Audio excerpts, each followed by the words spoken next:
ఈ ఉదయమున నీవు ఎవ్వరినీ కలుసుకొనక ముందు ప్రభువును కలుసుకో. నీవు ఎవ్వరినీ చూడకముందు ప్రభువును చూడు. నీవు ఎవ్వరితో మాట్లాడకముందు ప్రభువుతో మాట్లాడు.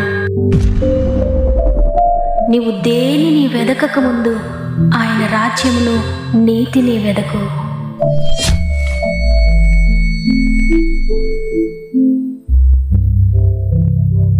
Praise the lord. ఈ ఉదయకాలమున గాడ్ ఫస్ట్ అనే ఆధ్యాత్మిక కార్యక్రమానికి మరొకసారి మిమ్మల్ందరినీ హృదయపూర్వకంగా ఆహ్వానిస్తూ మన ప్రభువును రక్షకుడైన యేసుక్రీస్తు వారి అతి శ్రేష్టమైన నామములో మీ అందరికీ నా యొక్క శుభములు తెలియజేస్తున్నాను. ఎలా ఉన్నారు దేవుని బిడ్డలారా? ఆయన కృపలో, ఆయన దయలో మీరు వర్ధిల్లుతున్నారని నమ్ముతున్నాను. తన కృపచేత దేవుడు దినాలను పొడిగిస్తూ ఉన్నారు. మన జీవితంలో మరలా అవకాశాలను ఇస్తూ ఉన్నారు. ప్రతిరోజు మనతో మాట్లాడుతున్నారు.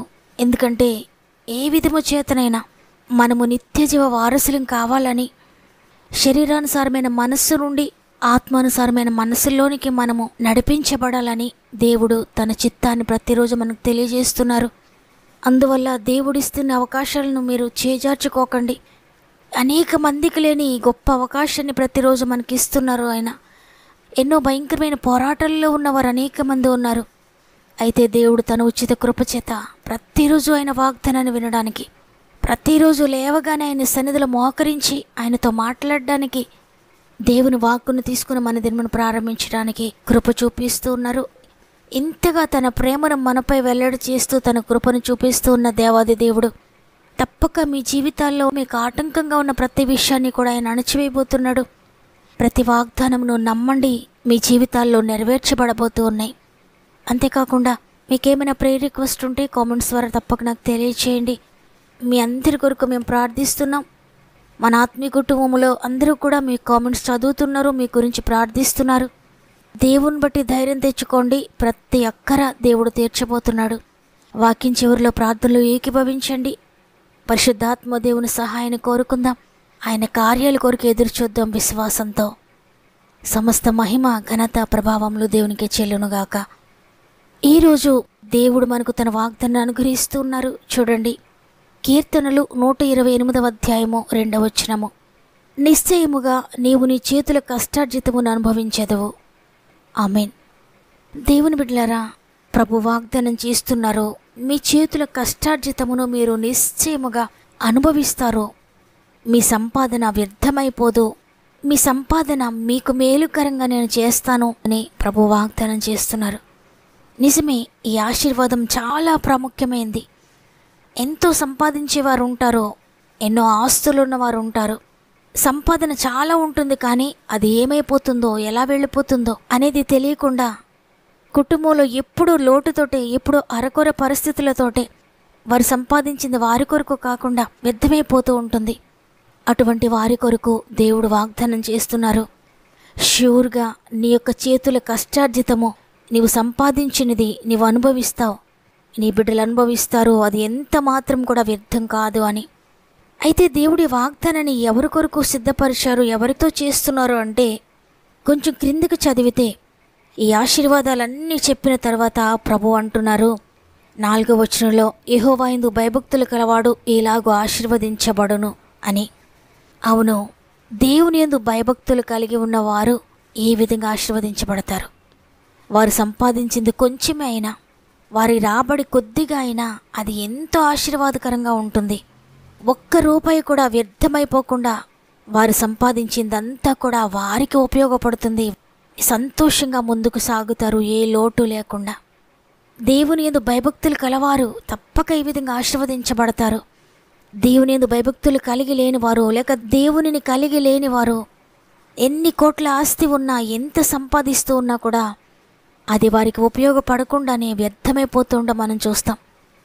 ఒకసారి ఒక విలేకరి ప్రపంచంలో చాలా ధనవంతుడైన ఒక వ్యక్తి దగ్గరికి వెళ్ళి, అయ్యా, మీకు చాలా ధనం ఉంది, ఈ ప్రపంచంలో ఉన్న వారందరికీ ఒక వెండి స్పూను ఇచ్చేటంత ఆస్తిని మీరు కలిగి ఉన్నారు, ఇంత ధనాన్ని మీరు కలిగి ఉన్నారు కదా, మీ యొక్క దినచర్య ఏంటి, మీరు రోజు ఏమి తింటారయ్యా అని ఆయనను అడిగినప్పుడు ఆయన చెప్పాడంట ఆ విలేకరికి, బాబు రాసుకోండి, ఉదయం లేవగానే కొన్ని నూకలతో జావ తాగుతాను, మరలా మధ్యాహ్నం కూడా ఈ విధంగానే నేను జావ తాగుతాను, రాత్రికి కూడా ఇదే విధంగా నేను కొన్ని నూకలతో జావ తాగుతాను, ఇదే నేను రోజు తీసుకునే ఆహారం అని చెప్పినప్పుడు ఆ విలేకరి ఎంతో ఆశ్చర్యపోతాడు. ఎందుకయ్యా ఇంత ఆస్తి కలిగిన మీరు ఎంతో విలువైన ఆహారం తీసుకుంటారని నేను అనుకుంటున్నాను, ఎందుకయ్యా ఈ విధంగా చేస్తున్నారు అంటే, బాబు ఇంత ఆస్తి ఉంది నాకు, నిజమే నీవన్నట్లుగా ఈ ప్రపంచంలో ఎంతమంది ఉన్నారో వారందరికీ ఒక వెండి స్పూను బహుకరించగలిగినంత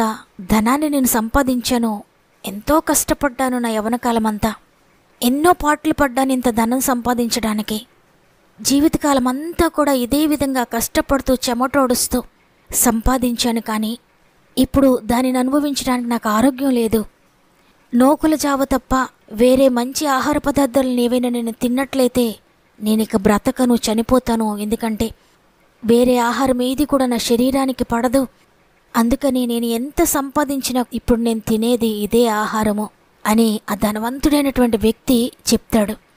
ఎంతో విచారం కదా, ఎంత కష్టపడి సంపాదించినదంతా కూడా వ్యర్థంగానే అయిపోయింది, దానివల్ల ఆయన సంతోషించడం లేదనేది మనం తెలుసుకుంటున్నాం. అయితే దేవునియందు భయభక్తులు కలవారికి దేవుడు తోడుగా ఉంటారు. నిజంగా వారు ఒకవేళ సంపాదించినా, వారికి ఎన్ని కోట్ల ఆస్తి ఉన్నా, ఎంత ధనవంతులైనా దానిని అనుభవించడానికి కూడా దేవుడు వారికి సహాయం చేస్తాడు. బైబిల్ గ్రంథంలో అబ్రహాము ఎంతో ధనవంతుడు, కోటీశ్వరుడు. ఆ కాలములో అబ్రహాము ఎంతో ధనవంతుడిగా పేరుగాంచాడు. చివరి వరకు కూడా అబ్రహాముకు దేవుడు తోడై ఉన్నాడు. సంతోషంతో తన జీవితాన్ని ముగించినట్లుగా మనం చూస్తున్నాం. అవును, దేవునియందు భయభక్తులు కలిగి ఆయన త్రోవలేందు నడిచి వారందరినీ కూడా దేవుడు విడిచిపెట్టడు, వారికి తోడుగా ఉంటాడు. ఆయన వారు కష్టపడి సంపాదించిందంతా కూడా దాని ప్రతిఫలము పూర్తిగా వారి క్షేమకరమైన దీవెనకరమైన విషయాలకు ఉపయోగపడేటట్లుగా దేవుడు వారిని దీవిస్తాడు. ఎందుకంటే దినమంతా కష్టపడి, నెలంతా కష్టపడి సంపాదించిన ధనము వడ్డీల పాలు, లేక వ్యసనాల పాలు, లేక మందుల పాలు, లేక మోసగాళ్ల పాలు, రోగాల పాలు, ప్రమాదాల పాలు కాకుండా దేవుడు వారి కష్టార్జితను ఆశీర్వదిస్తాడు. అంతేకాకుండా శారీరక, మానసిక, ఆత్మీయ వనరులు, బలము, జ్ఞానము, తెలివితేటలు, శక్తి సామర్థ్యతలు అవన్నీ కూడా దుష్టుల పాలు కాకుండా, దుర్మార్గుల పాలు కాకుండా, లేక మట్టి పాలు కాకుండా అవన్నీ కూడా వారికే ఉపయోగపడేటట్లుగా దేవుడు వారిని ఆశీర్వదిస్తాడు. కుటుంబం అంతా భోజనపు బల్ల చుట్టూ చేరి అరకొర ఆహారంతో, జీవితంలో తీరని అవసరాలతో, అసంపూర్ణమైన ఆరోగ్యాలతో అసంతృప్తిగా ఉండడం, ఎంత సంపాదించినా మన క్షేమకర జీవితం కొరకు కొంచెమే వాడుకోగలగడం అనేది ఎంతో బాధాకరమైన విషయం. అయితే ఈ దుస్థితిని మార్చుట కొరకే రక్షకుడైన ప్రభు ఈ వాగ్దానం చేస్తున్నారు. ఈరోజు ఈ వాగ్దానం ఈ దీన స్థితికి పూర్తిగా భిన్నమైంది. మన చేతుల కష్టార్జితము మనమే అనుభవించగలగడం అనేది ఎంతో గొప్ప ఆశీర్వాదం. ఈ వాగ్దానాన్ని మీ అందరి జీవితాల్లో దేవుడు జరిగించాలని, నెరవేర్చాలని కోరుకుంటూ ఉన్నాడు. అయితే ఈ వాగ్దానం మీ జీవితంలో నెరవేరాలి అంటే ఇదే అధ్యాయం మొట్టమొదటి వచనం మనం చూస్తే, యెహోవా యందు భయభక్తులు కలిగి ఆయన త్రోవలందు నడిచి వారందరూ ధన్యులు, నిశ్చయముగా నీ చేతుల కష్టజితమును అనుభవించేదవని. అవును, ఆయన యందు భయభక్తులు కలవారి జీవితంలో వారు సంపాదించింది వ్యర్థమైపోకుండా అది వారి కుటుంబానికి, వారి పిల్లలకు, వారి అవసరతలకు ఉపయోగపడేటట్లుగా దేవుడు దానిని అభిషేకిస్తాడు, దానిని ముద్రిస్తాడు. కాబట్టి ఈరోజు ఈ మాటలు వింటున్నా ప్రియ సహోదరి, ప్రియ సహోదరుడా, ఒకవేళ నీ జీవితంలో ఎంత సంపాదించినా వ్యర్థమైపోతూ ఉందా? నీవు సంపాదించింది ఏది కూడా నీకు, నీ కుటుంబానికి ఉపయోగపడకుండా అప్పుల వారికి, వడ్డీలకు, లేక హాస్పిటల్స్కు, లేక వేరే వాటికి వ్యర్థమైపోతూ ఉందా? అయితే ఈరోజు ప్రభు నీతో మాట్లాడుతున్నారు. ఆయన కొరకు నమ్మకంగా ఆయన మార్గంలో నువ్వు నడిస్తే నీ చేతుల కష్టార్జితం ఇక పరుల పాలు కాదు, వ్యర్థమైపోదు. నీ కొరకు, నీ కుటుంబం కొరకు దేవుడు దాన్ని ఆశీర్వదిస్తాడు. నీకు కలిగింది కొంచెమైనా అది సమృద్ధిగా నువ్వు తినడానికి, నీ బిడ్డలు తినడానికి, మీరు సంతోషంగా సురక్షితంగా ఉండడానికి దేవుడు సహాయం చేస్తాడు. అందువల్ల ఈ నిమిషం నుండి, అయ్యా నా సమస్తాన్ని నీ చేతిలో పెడుతున్నాను, ఇక నుండి నీ మార్గంలో నడుస్తానయ్యా, నా చేతుల్లో ఉంటే అది వ్యర్థమైపోతుంది, నీ చేతుల్లో పెడుతున్నాను, మీరు నడిపించండి అయ్యా, మీరు జ్ఞానం ఇవ్వండి అయ్యా, మీరు తోడుగా ఉండండి అయ్యా, నీ యందు నేను భయభక్తులు కలిగి జీవిస్తానయ్యా అని ఆయన చేతులకు అప్పగించుకొని ఆయన కొరకు నువ్వు నమ్మకంగా జీవిస్తూ వెళ్తే చాలు. ఆయన సియోనులో ఉండి నిన్ను ఆశీర్వదిస్తాడు. నీ లోగట నీ భార్య ఫలించు ద్రాక్ష వల్ల వలె ఉంటుంది. నీ భోజనపు బల్ల చుట్టూ నీ పిల్లలు ఒలివ మొక్కల వలె ఉంటారు. యెహోవా యందు భయభక్తులు కలవాడు ఇలాగా ఆశీర్వదించబడతాడని దేవుడు ఈరోజు స్పష్టంగా మాట్లాడుతున్నాడు. కాబట్టి ఇంతవరకు ఒకవేళ నీ కష్టార్జితం అంతా వ్యర్థమైపోయిందేమో, ఇది మొదలుకొని దేవుడు దాన్ని వ్యర్థం కాకుండా చేయబోతున్నాడు. అందుకే ఈరోజు దేవుడు వాగ్దానం ఇచ్చాడు. వాగ్దానాన్ని గట్టిగా పట్టుకోండి. నిశ్చయముగా నా కష్టాన్ని ఆశీర్వదిస్తానని వాగ్దానం చేశారు. ఇదిగో ఇది మొదలుకొని ఆశీర్వదించండి అయ్యా. నా కష్టం చేత నేను ఆశీర్వదించబడలేను, మీరు ఆశీర్వదిస్తే నేను ఆశీర్వదించబడతానయ్యా అని పూర్తిగా దేవుని చేతులకు అప్పగించుకొని ఈరోజు అందరం కలిసి ఒక్క నిమిషం మోకరించి ప్రార్థన చేద్దామా? తండ్రి, నీకు వందనాలు అయ్యా. గతించిన దినమంతా మాకు తోడుగా ఉండి, రాత్రంతా మాకు సహాయకుడిగా ఉండి, ఉదయాన్నే లేచి నేను స్తుతించి గొప్ప భాగ్యం ఇచ్చారు. మరి ఒక దినమును మాకు ఇచ్చారు. మా ఆయుష్కాలను పొడిగిస్తూ ఉన్నారు. నీకు కృతజ్ఞతలయ్యా. ఈరోజు వాగ్దానం ఇచ్చారు. నిశ్చయముగా షూర్గా నీ చేతుల కష్టార్జితము నువ్వే అనుభవిస్తావు, వ్యర్థమైపోదు ఇక నుండి అని సెలవిచ్చారు. తండ్రి, ఎంతమంది వాగ్దానాన్ని నమ్ముతున్నారో, గట్టిగా పట్టుకొని ప్రార్థిస్తున్నారో ప్రతి ఒక్కరి జీవితంలో వాగ్దానము నెరవేర్చండి.